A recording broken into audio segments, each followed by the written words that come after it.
আসসালামু আলাইকুম বন্ধুরা, আশা করি আপনারা সকলে ভালো আছেন। আজকে একটা নতুন ভিডিও নিয়ে হাজির। আজকে ভিডিও হচ্ছে যে আপনারা ফেসবুকে কীভাবে অন্যজনকে ইনভাইট করবেন। অনেকেই জানেন না কীভাবে ইনভাইটটা করতে হয়, তো আমি আপনাদেরকে দেখাবো কীভাবে আপনারা একজন অন্যজনকে ইনভাইট করবেন। তার জন্য আপনাকে ফেসবুকে চলে যেতে হবে। তো ফেসবুকে চলে যাওয়ার পর আপনাকে যাকে ইনভাইট করবেন তার আইডিতে যাবেন। আপনি কাকে ইনভাইট করতে চাচ্ছেন সেটা আমি আজকে হচ্ছে আমার একটা দিদিকে ইনভাইট করে দেবো। এখানে আমি রুমা মিস্ত্রি দিদিকে আমি ইনভাইটটা করে দিব, ঠিক আছে। তো ইনভাইট করার জন্য আপনাকে কী করতে হবে, 3 ডট অপশন দেখতে পাচ্ছেন। এই যে এখানে কর্নারে একটা নামের পাশে 3 ডট অপশন দেখতে পাচ্ছেন। এই যে 3 ডট অপশন, এখানে 3 ডট অপশনে ক্লিক করার পর নিচে দেখতে পাচ্ছেন ইনভাইট, এই যে ইনভাইট ফ্রেন্ডস, এখানে ক্লিক করে দেওয়ার পর এখানে অল সিলেক্ট দিয়ে দিন। অল সিলেক্ট দিয়ে এখানে লেখা আছে নিচে ইনভাইট অপশন, এখানে যদি দিয়ে দেন তাহলে কিন্তু ওনাকে ইনভাইট দেওয়া হয়ে গেছে। অনেকেই কিন্তু লাইভে যাওয়ার পর বা আপনাকে মেসেঞ্জারে বলে যে ইনভাইটটা করে দাও, তো অনেকে জানে না কীভাবে ইনভাইটটা করতে হয়।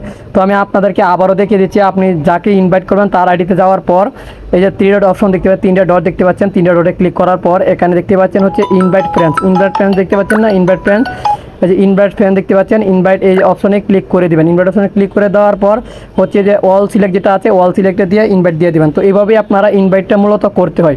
আশা করি আপনারা বুঝতে পেরেছেন। ভিডিওটি ভালো লাগলে চ্যানেলটি সাবস্ক্রাইব করে পাশে থাকবেন।